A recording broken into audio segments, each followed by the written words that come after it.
I do believe, my friends, that there are many things that the COVID-19 pandemic have taught us as a world. One of those is this, I believe, that there is unbelievable power in breath. We have learned, despite the controversies that surround these things, the existence of masking, we have learned that a mask blocks our breath from escaping without filtration, right? And it's very, very effective when we wear it. The air that we breathe and we expel and inhale is a combination of particles, we've learned, right? Some large, some small. And N95 blocks them all, right? Almost. Except those of oxygen or carbon dioxide, whichever that you're getting rid of. Some of those particles are good and some of them are harmful. And while surviving COVID-19 myself, like many others, in the midst of that battle, as oxygen levels dropped and it became a battle, literally a battle to walk from our bedroom to the kitchen table, which is, a whole 10 feet? When that became a battle, I began to appreciate really the profound nature and the profound power of breath, right? And what it, at a level that I don't think I was previously aware of. Because when you can only walk 10 feet and you're out of air already, you're like, holy Toledo, this really is important. It's really important in our lives. Given those lessons from the pandemic experience, I can think we can begin to see how absolutely important breath is to human life. I don't think ever again any of us will sneeze or cough or sniffle or snort without remembering this pandemic and this experience, especially of these past 2.5 years. And all of us will go when somebody does that, or sneeze, right? It is no wonder that our sacred texts use God's being experienced as breath, right? Jesus being experienced as breath. Even God. The Hebrew word for breath is, you might have heard this or known this even, is in Hebrew it's ruach.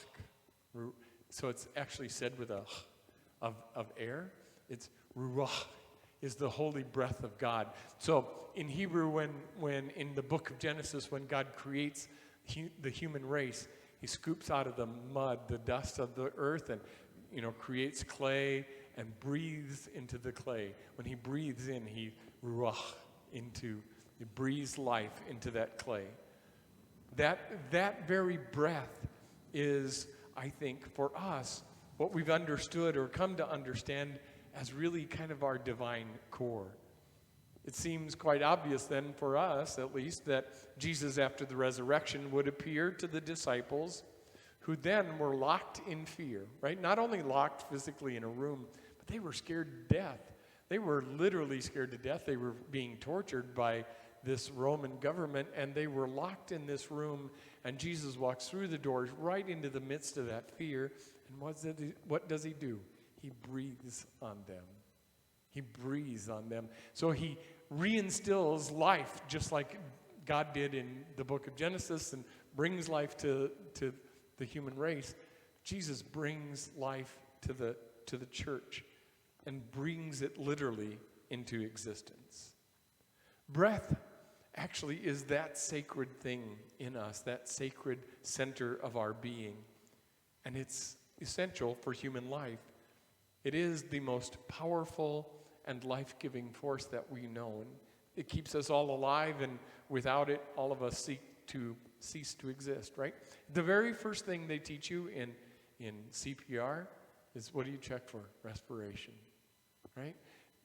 Breath is so vitally important to who we are. There is no greater power than that. And not only is breath the basis of life, it's also the basis of speech, right? It's what we speak into our lives and into the world. So when we experience breath, we most often experience it through words. That's an interesting concept, isn't it? We most often experience breath. We're not usually aware that we're breathing, but we experience it in words that we speak. One doesn't need to look too far to witness the impact of and the importance of our words on the rest of human life. You see, my friends, I believe that when Jesus was speaking about how we hold and carry one another, when we speak those words, if you hold someone's sin bound, they are held bound, and if you hold it forgiven, it is forgiven. Those are powerful experiences, and I think our world is filled with it, right? We've said it over and over again. It seems to be almost toxic. When we express our breath in our words, that sacred source of our life, that expression can be done in two ways. It can either be done to build up, or it can be done to tear down. It can destroy, harm, or malign another, or we can use that very sacred mystery, that very essence of God, as a weapon of hope rather than a weapon of evil. The bullies of our world constantly use that sacred source in an attempt to destroy and control and manipulate others. They often employ their words to do what? Inspire fear, right? A bully, that's what a bully does, inspire fear in somebody else. One of my coworkers in a prison actually said this.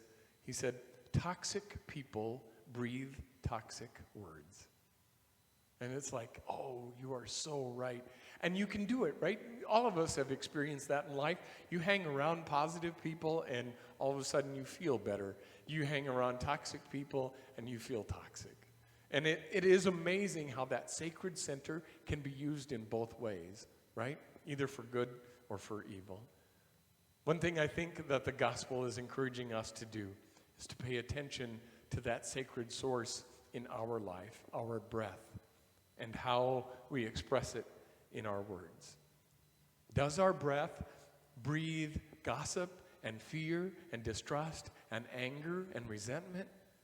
Or does our breath bring peace and inspiration and hope and encouragement and joy?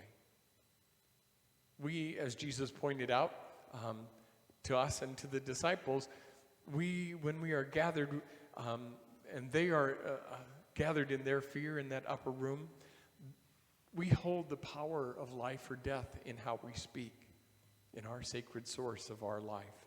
We can speak peace, we can speak hope, or we can speak joy, or we can speak fear into and onto each other. I do believe at the core of the Christian life is the central command to love. The opposite of love is not hate.